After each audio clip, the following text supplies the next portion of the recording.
to sell things, if you can make it easier to sell something rather than people having to go online and order these books for themselves, if you could just sell them to them directly, it would be much more convenient, and all of a sudden you have the money.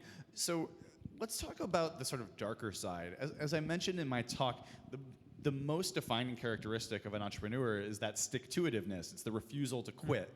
Maybe you could tell us a little bit about one of those times in your life, because I think a lot of entrepreneurs, and especially a lot of people thinking about getting into entrepreneurship, when they read TechCrunch, all they see is like big funding rounds and product launches and acquisitions, and it seems like, oh, it's so smooth and easy. Like once you have the right idea, it's just a golden path all the way there, and that's not true. It's like the most of startups that I hear about is people being like, yeah, so I was crying under my desk for the third night in a row, and that was 2 years before my company got acquired and everything went right. So maybe you could tell us what was the lowest emotional point for you during the Shopify journey, and how did you bootstrap your way out of it? Yeah. So there's a lot of it. I really firmly believe that, we are over-glorifying the process of entrepreneurship a little bit.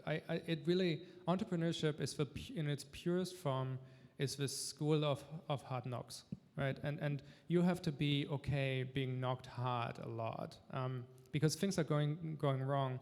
You seem to only exist in two different states. You think you're either unbeatable and you're going to take over the world, or you think we're dead, man. And by the way, this is in the beginning. Sometimes you spend weeks in one of those states and then weeks in the other. Later, the only thing that changes ever is how fast this goes. I can go through both those states 2 times before breakfast at this point, right? And it never stops. So King of the world. Oh my God, I'm the worst. King of the world. Yeah. And then with one email, and then you're dead again. It's just it's tough, right?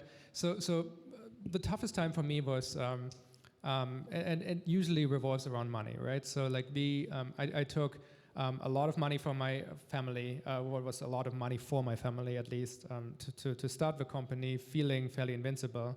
And then it really kind of didn't come together, right, in a true way. It really, the software was good, I knew it, but I just didn't have what it took to get people to use it and recognize it. And we were having a big ask, right? We were asking people to trust their livelihoods, their online businesses, and their offline business to a certain degree, to a couple of kids up in Canada, right? And that's rational people don't do that, right? That's a good, the correct answer to if someone asks you this question is to say no. And overcoming this was really difficult. So people weren't using Shopify, and we were running out of money, and me and my wife, we moved in with my parents-in-law to just save money. There was no salary for the first probably 3.5 years of the business. Well, that's another hard part of startups I haven't even heard of, moving in with your in-laws. Yeah. That's horrifying. Yeah. So, and then what's made it worse is not only did we, one of the people who put money in was my father-in-law. He was also the only person who remained solvent enough to put more money in. So essentially, my father-in-law, who I was living with, was carrying payroll for about a year, through the wonderful ritual of the bi-weekly check. And I do not recommend that. That was tough. So, and this is you will, if you dig enough, you'll find stories like this in almost every company. There's always, it's not a pretty ride. You're gonna, there's people who are gonna screw you in some way, some investment bankers who end up taking percentages because you'd signed the wrong contract. And everyone has these stories. And you just have to hope to build a product that eventually people realize is something meaningful and then adopt it. So you guys have managed to keep Shopify in Canada, which is pretty rare. A lot of Canadian startups either seem to have to take all this money from Silicon Valley and move down there, or they end up getting acquired and selling often before they maybe have reached their full potential. So maybe you could tell us about what have you done to make it work for Shopify to stay in Canada? Yeah, so this is, so my theory is that any geographical region, as long as you expand it to involve enough people, can produce multi-billion-dollar success stories, right? Silicon Valley is better than any other place in the world. It just can produce potentially several of them every decade. But that's like if you just look at a place like this area, like I mean, if with a 3-hour drive or 4-hour drive, you have about 15 million people. That's a lot. That's a very large area, right? So the idea was just like, let's build a company that isn't optimized for being in a primary market, but like from a beginning, just acknowledge we're in a secondary market. We need to behave differently. We have big advantages, such as if I hire someone, they're probably going to still be working for me 5 years later and potentially 10 years later, which is like Silicon Valley cannot do that anymore. Yeah, totally. In Silicon Valley, everyone changes jobs every 18 months. Because, and this makes a good sense from both sides, because like we spend a lot of time training people, right? Because we can't rely on a job market where people have seen the kind of challenges that we have before. And we never could. So we actually, from the beginning, had to build a company that takes high potential people and then gets them to be like reach their potential much faster than they otherwise would.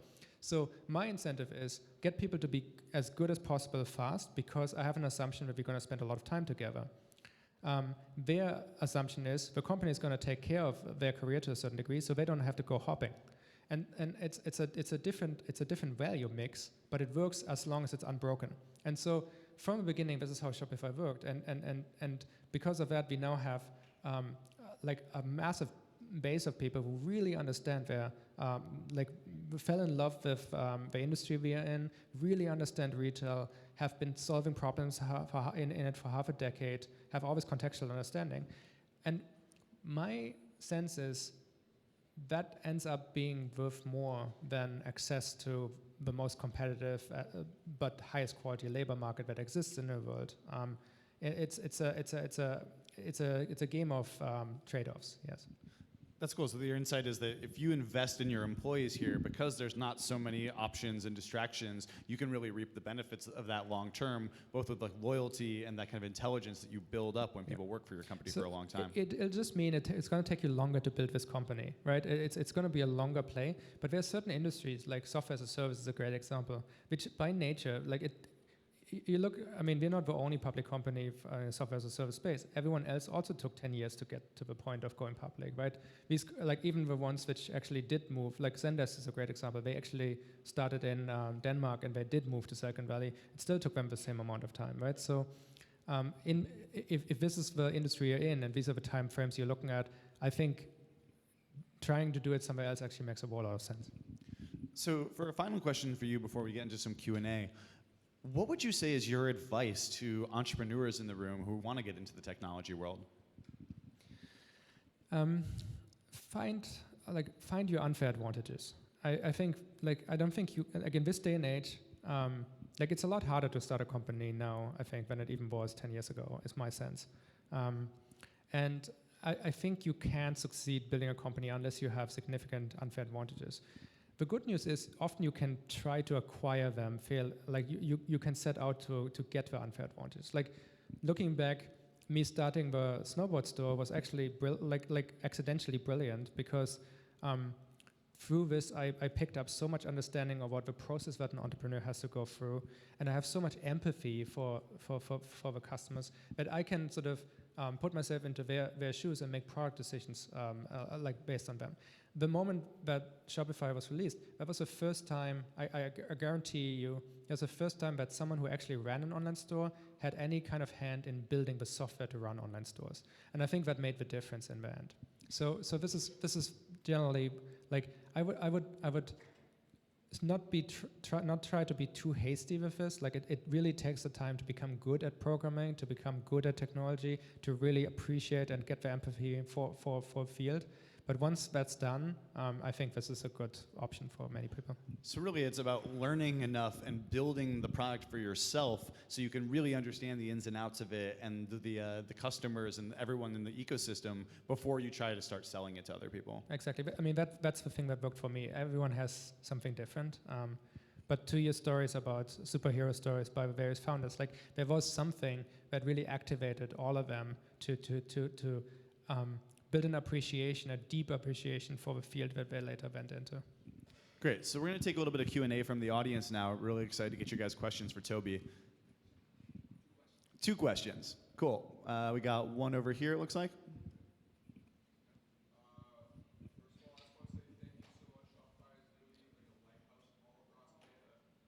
Aw, that's really sweet of him. Thank you He so said much. Shopify is a lighthouse for all of Canada. It's beautiful.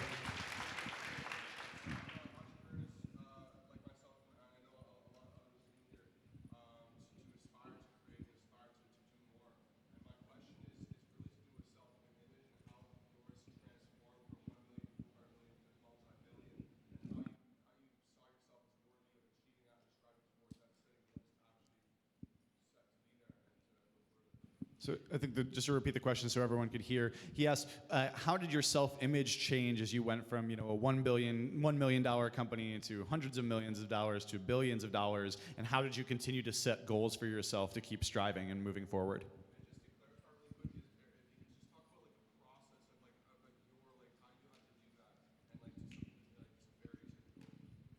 Cool. So I think if I understand the question right, this is about me personally. So I have I have made peace very early with getting a new job every half year, and I actually get really suspicious if my job feels similar to what it felt like a half a year ago at this point, because I've done it so many times. So I just never, I try to never fall overly in love with the one thing I'm currently doing, because I mean, for in the beginning I was programming all day, and it's interesting because if you do something a lot, right, your brain is that, well, our brains aren't made for anything we're doing. Definitely not for entrepreneurship. Our brains are made to survive a Serengeti, preferably not being eaten by some kind of a tiger, right? That's what our brains get preoccupied with. So if you spend all day programming Ruby, your brain says, well, I have no idea what the heck you're doing, but you're not being eaten by a tiger. So I'm going to start rewarding you for this Ruby thing, because clearly it's working out for us. And so after a while, you end up, you get the dopamine hit every time you do some code commits and stuff like this. And so the problem is, and this is the challenge, is that people end up falling too much in love with measuring their own contribution to what they're doing based on the way they've always done it before. And this was hard for me too. This actually took me a while to solve, because at some point I was talking with investors and VCs and all these kind of things, and I felt, hey, I didn't progress at all in my programming projects, and I'm feeling bad. And I had to learn how to, I'm actually moving the company forward. It's about impact. And so my self-image has gone through a lot of kind of changes, but I in a way, I've been seeking it, right? Eventually I became very comfortable, and it's one of those hard knocks that you just have to say, hey, normally this would be one thing, but this kind of line of work forces you to become something very custom for this line of work. Great. And we got one more over here. Any women have a question? Perfect.